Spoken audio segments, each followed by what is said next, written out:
Bonjour tout le monde. J'ai choisi cette fois-ci de vous proposer une série de rencontres avec des néo-vignerons. Dans cette vidéo, nous nous retrouvons de nouveau en Bourgogne, à Mercurey, avec Gatien et Éric Bouvier qui ont créé le domaine Premier Chapitre. Ils ont démarré leur premier millésime en 2017. C'est un très petit domaine confidentiel. Ils exploitent seulement 1,5 hectare et leur vin se place déjà bien dans les dégustations comparatives. Vous trouverez leurs coordonnées en dessous de la vidéo. Et si vous aussi vous êtes néo-vigneron ou récemment installé, eh bien n'hésitez pas à me contacter et puis on voit pour un reportage si ça vous intéresse. Et si vous voulez continuer à me suivre, eh bien je vous laisse vous abonner à Culture Wine TV sur YouTube. À très bientôt. I bet you're thinking I'm a little too romantic. Oh, but baby, now don't get frantic. Cause when I love my loving's... Alors, Gassienne en pleine action. Alors là, on est sur le début de la fermentation de notre deuxième cuvée, celle qui correspond aux vignes qui sont juste derrière toi. Donc on fait des remontages avec aération, parce que les levures ont besoin d'un peu d'oxygène pour travailler. On va voir Éric très concentré sur ses prélèvements. Qu'est-ce que tu es en train de faire? Juste mesurer les densités, suivre l'évolution de la fermentation, assurer que ça continue et qu'on n'ait pas des fermentations complètement bloquées. Votre petit domaine est très confidentiel. Vous avez combien, vous vinifiez combien d'équivalents, combien d'hectares? En fait, on a 1,2 hectare de production à nous, et ça, c'est les 2 cuves de rouge que tu vois là. Et puis cette année, on a eu la chance d'avoir un accord avec un agriculteur de Montagny, et donc on a pu vendanger une petite parcelle de Montagny. Alors, vous vous êtes installé en 2016, votre premier millésime en 2017. C'est ça. C'est un rêve qui date d'il y a longtemps? En fait, on n'arrive même pas à trouver exactement la genèse de cette histoire quand on essaye de retourner dans nos souvenirs. On avait envie de préparer une transition vers une retraite active. On avait envie d'une jolie région, d'une jolie maison. On était passionnés de vin. Donc on a fait une formation au lycée viticole de Beaune pour vérifier si c'était une vraie idée ou une passade. Et puis on s'est tous les deux passionnés pour ça.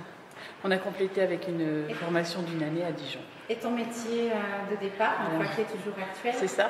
Oui. Le métier de départ, c'est être avocat en transmission d'entreprise. Donc on est assez loin de la vigne, sauf peut-être un jour s'intéresser aux transmissions des entreprises viticoles, bien sûr. J'étais pilote de ligne. D'accord. J'ai fait ça pendant 22 ans Ouais. et j'ai pu faire un peu le tour du domaine aéronautique. J'ai commencé en étant moniteur dans l'aéroclub, instructeur. J'ai donné des cours pour former des pilotes de ligne comme niveau théorique. Et puis ensuite, j'ai trouvé un job en compagnie. L'avantage du secteur viticole, quand on est comme nous sur un petit domaine et qu'on peut s'occuper intégralement de toutes les activités, c'est qu'on maîtrise le process, enfin on essaie de le maîtriser tout du moins, de A jusqu'à Z, depuis le choix des plants, toute la partie élevage, enfin viticulture, et puis ensuite la partie fermentation. Et là, ça c'est vraiment la partie intéressante, parce qu'on a toujours des tonnes de choix, plein d'options, et c'est ce qui m'intéresse. Vous êtes tous les deux en train de réaliser votre rêve. Oui, complètement même. C'est top. Oui, c'est bien. Normalement, les décisions sont prises à l'unanimité chez nous. En fait, on apprend vraiment énormément. Chaque année, on essaye d'améliorer quelque chose. Cette année, c'est la première année qu'on est aussi en avance sur les bourgeonnages, donc on est content. Sur la taille elle-même, je crois qu'il faut une vie pour vraiment bien tailler. En tout cas, pas de regret Aucun. aucun. Non, si c'était à refaire, on referait. Oui. On n'aurait même pas pu imaginer qu'on finirait dans des conditions aussi idéales, quoi. Ouais. De suivre l'évolution des vins, les goûter régulièrement. On a vraiment l'impression de les élever, quoi.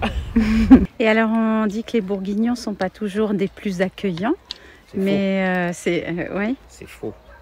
Alors ça, s'il y a bien... Nous, on redoutait un peu ça quand on est arrivé à Mercurey, sur des Parisiens qui débarquent. C'est pas nécessairement la garantie d'un accueil joyeux. C'est faux. Nous, on est arrivé, on a tout de suite été encadré, mais dans le bon sens. C'est-à-dire que ça a été un accueil avec beaucoup de bienveillance. Tous les gens avec lesquels on partage les vignes autour sont venus nous voir, n'ont pas été avares de conseils. On a vraiment de bonnes relations avec eux, on est intégrés maintenant. Et je trouve que ça a été un des points fabuleux de l'arrivée à Mercurey. Super. Pas d'a priori et bienveillant. Ça, c'est quelque chose d'assez remarquable. Mais un jeune qui a envie de s'installer pour gagner sa vie avec 1,5 hectare, c'est la galère. Ouais. Il lui faudra un peu plus de surface. Alors, il n'est pas obligé d'acheter non plus. Il peut avoir des terres en fermage. Il peut avoir une structure de négoce. Nous, on commence à mettre en place une structure de négoce parce qu'on n'a pas de vigne en blanc. Donc, on achète du raisin blanc et puis on le vinifie. On a fait le choix de se convertir en bio. On a appliqué le cahier des charges la première année, voir si c'était réalisable pour des néophytes comme nous.